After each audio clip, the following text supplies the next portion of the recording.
Good morning, সুপ্রভাত। এই দেখো আজকের আকাশের অবস্থা মোটেও সুবিধের না, মানে পুরোপুরি বর্ষার যেরকম ওয়েদার থাকার কথা ঠিক সেরকমই আছে। আর বৃষ্টি তো হয়েই যাচ্ছে মাঝে মধ্যেই, তাই রাস্তাও পুরো ভিজে। তার মধ্যেই আমার কাপড় জামার র্যাকটা বার করে দিয়েছি। Hey everyone, good morning. কেমন আছো সবাই তোমরা এই বর্ষার দিনে? নিশ্চয়ই ভালোই আছো। আমিও ওই চলছে, ঠিকঠাক আছি। ম্যাগিও ভালো আছে, একটু ভিজে এসেছে আজকে। আর আজকে হচ্ছে বৃহস্পতিবার, আর এখন বাজে অনেক, 8:45। বাচ্চুদাকে তো সেই বলেছিলাম মাছ আনতে, মানে ট্যাংরা মাছ, কুচো চিংড়ি, একটু মাছের তেল, এইসব বলেছিলাম। আর তার সঙ্গে কলা, কালো জাম, এই কয়েকটা জিনিস। কালকে তো আনেননি, আজকেও বলেন যে কোনো বাজার বসেনি, কিচ্ছু না। ওই রুই কাতলা নিয়ে বসেছে একজন, আর কিচ্ছু বসেনি, শুধু চিংড়ি মাছ এনে দিয়েছেন। কুচো চিংড়ি আনতে বলেছিলাম, তো সেই কুচো চিংড়ি এনে দিয়েছেন, আর কিচ্ছু না। তো এই হলো ব্যাপার। তো ওই চিংড়ি মাছ আছে, আর ট্যাংরা মাছের ব্যবস্থা আমি করেছি ব্লিঙ্কিট, না, বিগ বাস্কেট থেকে কালকে আনিয়েছি ট্যাংরা মাছ। তো বেশি না, 7-8টা মতো বোধহয় হবে। আমি জাস্ট জলে ডুবিয়ে রেখেছি প্যাকেট থেকে বার করে। কোনো দিন আমি বিগ বাস্কেটের কোনো মাছ খাইনি, এই প্রথম অর্ডার করেছি। দেখা যাক মানে কিরম হয় না হয়, দেখি। একদম ছোট প্যাকেট আনিয়েছি, 250 না কত লেখা ছিল, মানে টাকা না, গ্রামে। বেশি দামও নেয়নি, 100 কিছু টাকা নিয়েছে। আমি ট্রাই করলাম, দেখি কীরকম হয়। তো রান্না বান্না কি করব এখন অবধি জানি না। ওই ভাবছি একটু চিংড়ি মাছ ভাজা করব, আর ট্যাংরা মাছটা দেখি কেমন, তাহলে একটু আলু বেগুন দিয়ে একটু ওই ঝাল ঝোল টাইপের করব, বাস হয়ে যাবে আমার, এটাই যথেষ্ট। আর এই যে আমার মেয়ে শুয়ে আছে, ও থাকুক।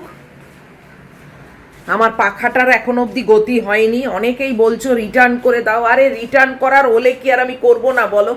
আমি তো অবশ্যই চাইবো যে রিটার্ন করে টাকাটা মানে তুলে নিই, কিন্তু সে উপায় তো নেই, রিটার্নের ব্যাপার নেই।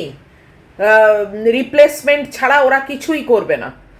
তো রিপ্লেসমেন্টে দিয়েছি, সে এখন 25 তারিখ অবধি ডেট দিয়েছে, 23 থেকে 25। তার মধ্যে নতুন একটা নিয়ে আসবে সেম জিনিস, সেটা নিয়ে এসে এইটাকে নিয়ে যাবে। তো দেখা যাক। তবে এখানে আমার যা পাখা চলছে, দুর্দান্ত পাখা জানো, মানে ওল্ড ইজ গোল্ড। সেই পুরনো পাখা 3 বছর বন্ধ, তারপরেও সে যা সার্ভিস দিচ্ছে, হ্যাটস অফ। তো এটা এখানেই থাকবে, এটাকে আমি আর খোলা দেওয়া কিচ্ছু করব না। যেটা নতুন আসবে সেটা কিরম জানিও না, ওইটাকে ওইখানে ওই ঘরেতে বলবো ফিট করে দিই। চলো রান্নাঘরে এন্ট্রি নিচ্ছি এবার। আর এইরকম ওয়েদারে না, ভেবেছিলাম একবার খিচুড়ি করব, তারপর ভাবলাম না, ট্যাংরা মাছটা একটু দেখি কেমন। এই তো প্রথম নিলাম বিগ বাস্কেট থেকে, দেখি।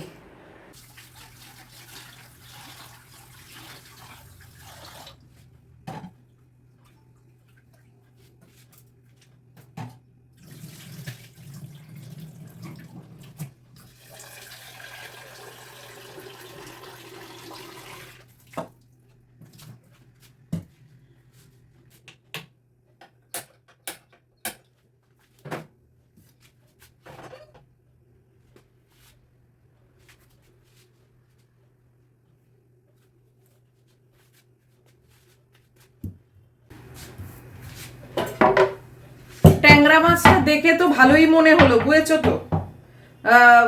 তো রান্না করে তারপর দেখবো যে কোনো গন্ধ টন্ধ বেরোয় কিনা। তবে এমনি মনে হচ্ছে ভালো, আবার ডিমও আছে। বাচ্চুদা তো আজ অব্দি ট্যাংরা মাছ এনে দিতে পারলেন না, মানে আমি ওনাকে অনেক আগেও অনেকবার বলেছি, কোনো দিন এনে দেননি। বিগ বাস্কেটের এই ট্যাংরা মাছটা যদি ভালো হয় তাহলে আমার আর চিন্তা নেই। মাঝে মাঝে শখ হলে আমি বিগ বাস্কেট থেকেই আনিয়ে খেতে পারবো। ওই কাতলা মাছের পেটি না আমার আর একদম মুখের উঠছে না, জানো তো। চলো তোমাদেরকে একবার দেখিয়ে দিই যে ট্যাংরা মাছের অবস্থাটা। আর বাচ্চুদা চিংড়ি মাছ পরিষ্কার করে এনেছে, মানে খোলা ফোলা সব ফেলে দিয়ে এনেছে। আমি এটা তো ভাবতেই পাচ্ছি না যে উনি এরকম ভাবে পরিষ্কার করে আনবেন। যাই হোক, তো এই দেখো চিংড়ি মাছ, কুচো চিংড়ি আনতে বলেছিলাম, এই ছোট ছোট সাইজ। আর এই দেখো ট্যাংরা মাছ, ডিম আছে দেখেছো, কেমন বুঝছো বলো তো ট্যাংরা মাছটা? আমার তো ভালোই লাগছে দেখে। কটা আছে? একটা, দুটো, তিনটে, চারটে, পাঁচটা, ছটা, সাতটা, আটটা, হ্যাঁ ওই 7 to 10 লেখা ছিল, ওই 8টা মতো দিয়েছে।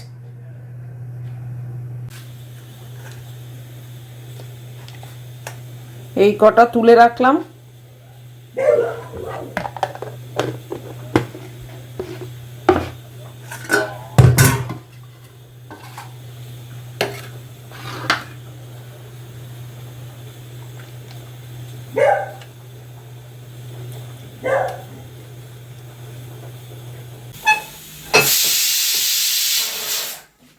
এই যে আলু, বেগুন, টমেটো এই দিয়ে একটা ওই ঝাল টাইপের করবো আর কি।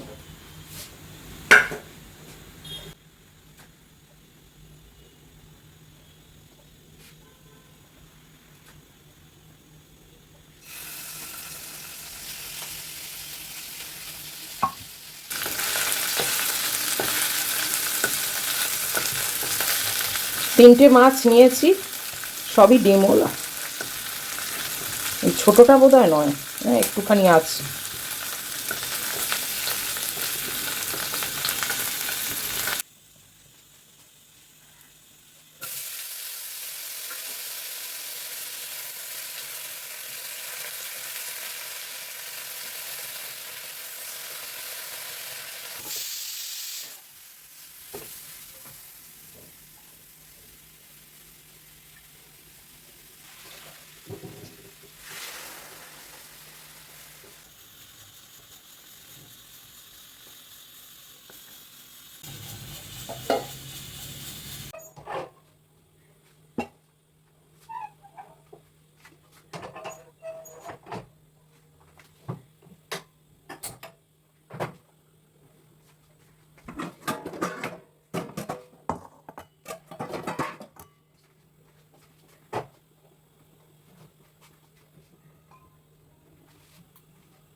শুধু শুধু দাঁড়িয়ে থাকার কোনো মানে হয় না বলো। ওই জন্য ওটাকে ওইদিকে ট্রান্সফার করলাম, করে এখানে আমি চিংড়ি মাছটা ভেজে নিই। কিছুই না, একটু পেঁয়াজ কুচিয়ে রেখেছি আর লঙ্কা দিয়ে আর চিংড়ি মাছটা ভাজবো, বেশ ভালো লাগে খেতে। বাস এই দুটোই রান্না আমার, এর বেশি আর কিছু করছি না, এতেই যথেষ্ট। এইটুকুনি তো ভাত খাই, তার সঙ্গে আর কত আইটেম লাগে বলো। তাও তো আমি একার জন্য সবকিছু মেনটেন করছি। মানে আমার মা আমার জায়গায় হলে না কিচ্ছু করতো না, মানে খেতোই না। ওই ও হয়তো একটু মুড়ি চিবোতো জল দিয়ে। নিজেকে ভালো রাখবো না কেন বলো? আমি তো এটা মানে বুঝে উঠতে পারি না যে একা আছি বলে নিজের ওপরে অবহেলা করব বা নিজের টেক কেয়ার করব না। এগুলো তখনই হয় যখন সে মানুষটা না নিজেকে ভালোবাসে না। নিজেকে ভালোবাসলে দেখবে তোমার অটোমেটিক মনে হবে না এইটা করি ওটা করি, মেনটেন করি বা বেস্ট ওয়েতে টেক কেয়ার করি। নিজের টেক কেয়ার তো নিজেকেই করতে হবে, তাই না? 5 জন থাকলেও তো থোড়ি আমার কেউ টেক কেয়ার করবে। হ্যাঁ এইটা ভাববো যে হ্যাঁ আমার ঘরে অনেক লোক আছে, কিন্তু সেটা তো মানে সবাই তো আর আমাকে নিয়ে বসে থাকবে না। নিজের টেক কেয়ার নিজেকেই করতে হবে, নিজেকে ভালো নিজেই রাখতে হবে। আর সবকিছুই সবাই করে দেবে এই আইডিয়াটাও আমার একদম পছন্দ না, জানো তো। একজন লিখেছো যে তোমার বেরোতে মোটে ভালো লাগে না। না, অবশ্যই ভালো লাগে। আমি ঘুরতে ভীষণ ভালোবাসি। সেই ঘোরা মানে ট্রাভেলিং অবশ্য, মানে এমনি রাস্তায় ঘুরে ঘুরে বেড়াবো বা ওই মানে অযথা বেরিয়ে এদিক ওদিক করবো, এইটার আমি পক্ষপাতী নই। আর এখন আমি একদম বেরোচ্ছি না, যেটা সেটা হচ্ছে দেখো আমার সেরকম দরকার পড়ছে না। যদি সেরকম দরকার পড়ে অবশ্যই বেরোবো। আর সব থেকে বড় কথা, তোমরা তো সবাই জানো ম্যাগিটাকে একা রেখে না আমার মন চায় না যে জাস্ট এমনি মানে কোনো দরকার নেই বিনা দরকারে জাস্ট বেরোবো, এটা আমার মন চায় না। ও বেচারা অবলা প্রাণী, ও বাড়িতে একা থাকবে, আমার না মানে আমি ঠিক পারি না। এটাই হচ্ছে ব্যাপার, সবাই পারে আমিই পারি না। তো কি করা যাবে? তবে হ্যাঁ, যদি সেরকম মানে আনঅ্যাভয়েডেবল একটা কোনো কাজ পড়ে যায় বা একটা মানে কোনো দরকার আসে যেটার জন্য আমায় বেরোতেই হবে, নিশ্চয়ই আমি বেরোবো। কেন বেরোবো না? অসুস্থ তো আর নই যে বেরোতে পারবো না। আর এমনও না যে হাঁটতে চলতে পারি না। আমি যেটা বেরোই না সেটা ইচ্ছাকৃত। ও এমন করুণ ভাবে তাকায় আর তারপরে এত চেঁচায় না, আমি পারি না। আজকে ওপরে একটু সর্ষের তেল ছড়িয়ে দেবো, খেতে ভালো লাগবে।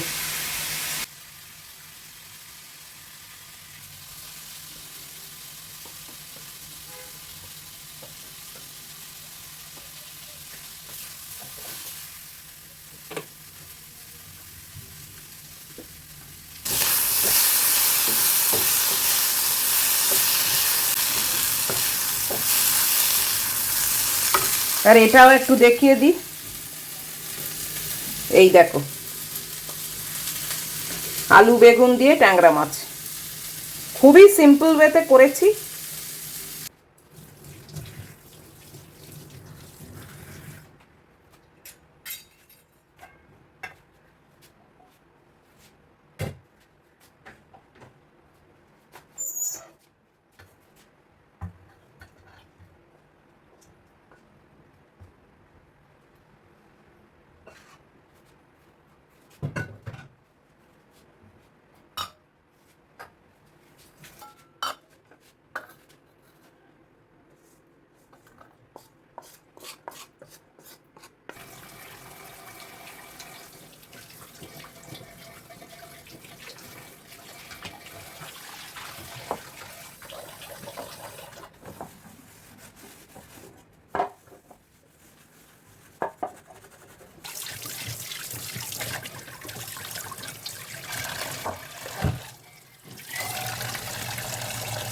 উফ,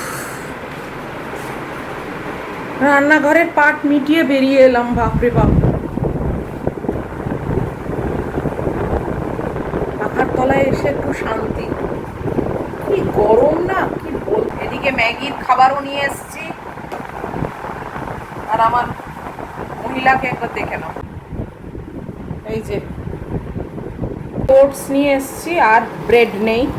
রোজ রোজ ওই ব্রেড খাওয়াও ঠিক না, হোয়াইট ব্রেড আমি তো একেবারেই খাই না, ওই মাঝে সাঝে একটু শখ হলে খাই। আচ্ছা, একজন আমাকে বেশ কিছুদিন আগে বলেছিল যে ম্যাগিকে কি করে আমি টয়লেট ট্রেন করেছি সেটা বলবার জন্যে। আমি বেমালুম ভুলেই গেছি।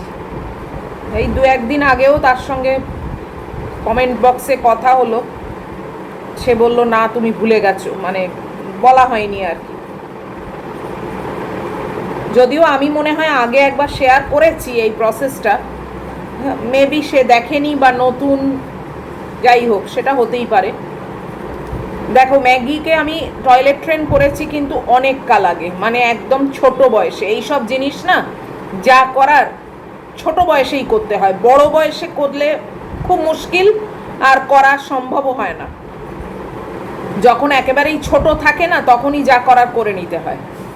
তো আমি একেবারে প্রথম যখন এসেছিল তখন অবভিয়াসলি ও কিছু চিনতো না, জানতো না, ও যেখানে সেখানে করতো। এবং বাপিকেও আমি তখন রাখিনি, বাপিকে আমি রেখেছি 1 বছর বয়সের পর, কেননা অত বাচ্চা ছোট নিয়ে রাস্তায় বেরোনো। তো তখন যেখানে সেখানে করে ফেলতো, পরিষ্কার করতাম, কিন্তু তারপর দেখলাম যে না, এই জিনিসটা তো ওকে শেখাতে হবে, না শেখালে তো চলবে না, আর আমি যদি না শেখাই হবেও না, ওই বা জানবে কোত্থেকে। তো তারপরে টয়লেট ট্রেনিং প্যাড পাওয়া যায়, এরকম বড় বড় শিটের মতো, যেটা জল সোক করে।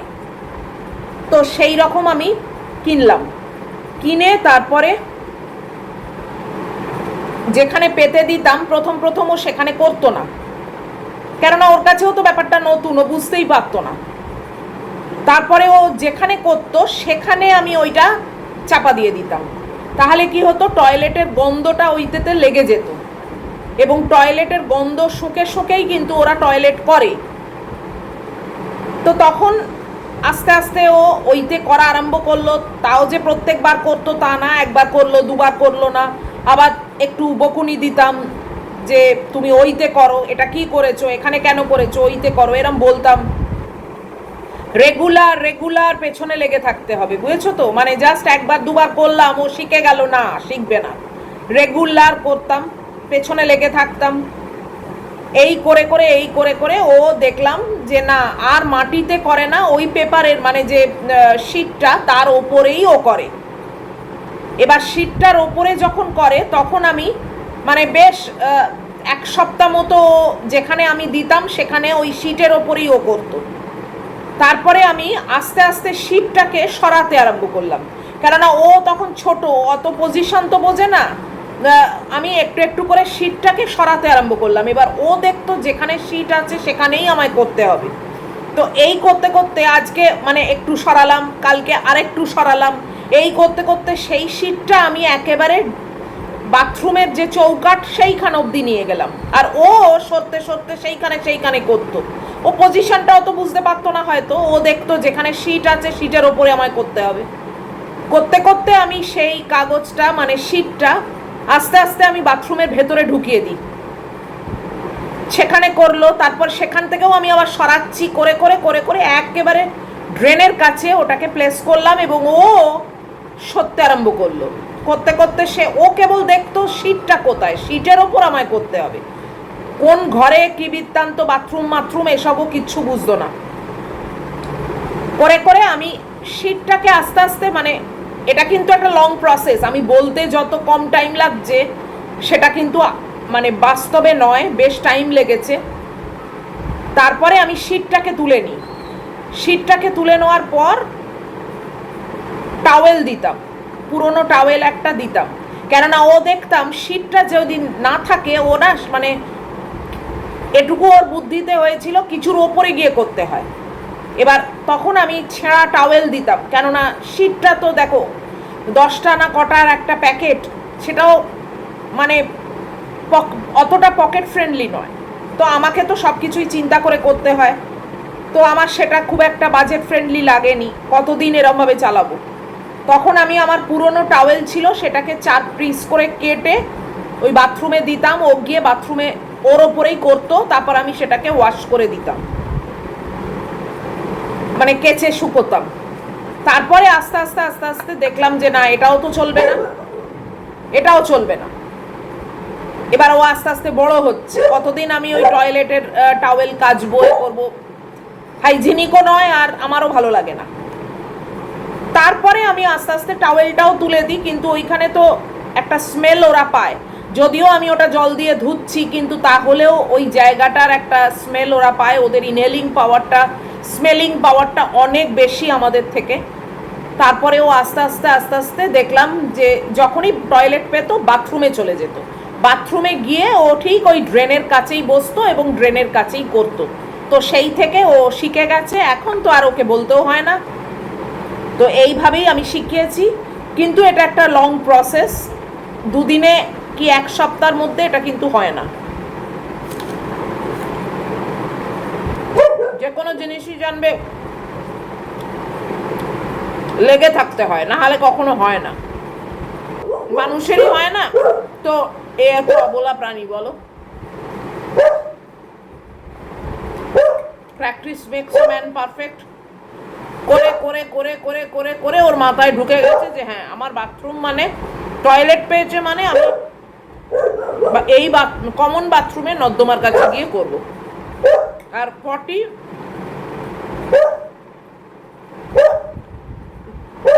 সব সময় রাস্তায় গিয়ে করে, ওই একবার সকালে, বাস, সারা দিনে আর করে না। যাই হোক, চলো খেয়ে নি। এটা বলতে হয় না, এটা খুব ভালোবেসে খায়, কিন্তু এই ডিমটাই আবার যদি একটু শক্ত হয়ে যায় খাবে না। 11:15 আর আমি এইমাত্র চান করে বেরোলাম একদম সুপার ফ্রেশ হয়ে। ওহ বাপরে বাপ, ম্যাগি তো সেই ডিমটা খেলো, তারপরে ম্যাগিকে পুরো খাইয়ে দিলাম, কেননা উনি তারপর বসলেন গুছিয়ে যে এবার মাম্মাম খাইয়ে দেবে। বাপরে বাপ, আমি চান করতে যাওয়ার আগে জাস্ট একবার দেখছিলাম যে কতগুলো কমেন্ট এসছে, সেখানে দেখলাম দীপচন্দ, আমাদেরই পরিবারের একজন, দাঁড়াও পাখাটা বন্ধ করি, না হলে বোধহয় তোমাদের আওয়াজও হয়। দীপচন্দ আমাদেরই পরিবারের একজন বাচ্চা ছেলে, ও রেগুলার আমাকে কমেন্ট করে এবং বহুদিন ধরে আমার মানে পাশে আছে, আমাকে সাপোর্ট করছে। তো আমি কালকে যে গল্পটা করেছিলাম, মানে শুনিয়েছিলাম তোমাদের, পুরো গল্পটা তো শোনাইনি, নাটশেলে শুনিয়েছিলাম। তো সেইটা মানে শুনে ও কমেন্ট করেছে যে আন্টি আমাদের কথা কে ভাবে বলুন তো, আমরা সন্তানরা যারা আছি, আমাদের যে স্যাক্রিফাইস, আমাদের যে মানে ত্যাগ স্বীকার, এই সবগুলোর কথা কে ভাবে? সবাই তো মা বাবার কথাই বলে। দেখো দীপ, আমি একটা কথা তোমাকে বলছি যে মা বাবার কথা বলবার জন্যে তো আমরা রয়েছি, তাই না? এবার আমাদের কথা বলবার জন্যে তো মা বাবা থাকে না, তারা তো চলে যায়। তো আমরা সন্তানরা কি করছি, তাদেরকে কিভাবে ট্রিট করছি, ভালো না খারাপ, তাদের সঙ্গে কি ব্যবহার করছি, সেইটার জবাব, সেইটার মানে উত্তর বা সেইটার ফল আমরা পাবো ওপরওয়ালার কাছ থেকে। আমার কাছে লোকনাথ বাবা এবং যাদের কাছে যে ঈশ্বরের যে বিশ্বাসী, সেই তার কাছ থেকে। তো সেইটা এইভাবে কেউ গল্প করে বলবার মতো থাকে না। আর আমরা সেটা ফল পাবো, সেটাই যা ফল পাবো সেটাই আমাদের মানে আশীর্বাদ বলো বা আশীর্বাদ নয়। যদি খারাপ কাজ করি, খারাপভাবে বাবা মাকে ট্রিট করি, তাহলে তার ফলও সেরকমই পাবো। তো সেইটা আমাদের মাথা পেতে নিতে হবে। আর কে বলবে বলো, বাবা মা তো আর থাকে না আমাদেরকে বাহবা দেওয়ার জন্যে বা আমাদের জন্যে কষ্ট পাওয়ার জন্যে। হ্যাঁ, বলতে পারো কিছু বাবা মাকে যেরকম বৃদ্ধাশ্রমে চলে যেতে হয়, তারা চোখের জল নিয়ে বৃদ্ধাশ্রমে যায়, চোখের জল ফেলে, সেগুলো আর কি বলবো বলো। কিন্তু আমরা তো বাবা মার কথাই বলি, বাবা মার স্মৃতি চারণ করি এবং কি করেছি না করেছি বা কিভাবে কি করেছি, এই আর কি। তো যাই হোক, সেটা নিয়ে তুমি মন খারাপ করো না, তুমি অনেক কিছুই করেছো তোমার জীবনে। তো আরও সামনের দিকে এগিয়ে যাও, অনেক অনেক এগোতে হবে তোমাকে, তুমি এখনো অনেক ছোট, সামনে তোমার বিশাল পথ। এইসব চিন্তা করবে না, এইসব ইমোশনাল হবে না, সামনের দিকে মনের জোর নিয়ে এগিয়ে যাও। তো চলো, আজকের মতো ভিডিওটা এই অবধি রাখছি। এত অবধিও যদি তোমাদের ভালো লাগে তাহলে প্লিজ একটা লাইক, শেয়ার, কমেন্ট আর সাবস্ক্রাইব করো। নিশ্চয়ই দেখা হবে আবার পরের ভিডিওতে। টিল দেন তোমরা খুব সাবধানে থাকবে, খুব ভালো থাকবে। এখন শুনছি কলকাতায় আবার নাকি করোনা ফিরে আসছে, জানি না সত্যি মিথ্যে কতটা কি। খুব সাবধানে থাকবে, জ্বর জ্বালা যেন না হয়। নিজের প্রোটেকশন নিজেকে দিও এবং বাড়ির সবাইকে খুব ভালো রেখো। Love you all.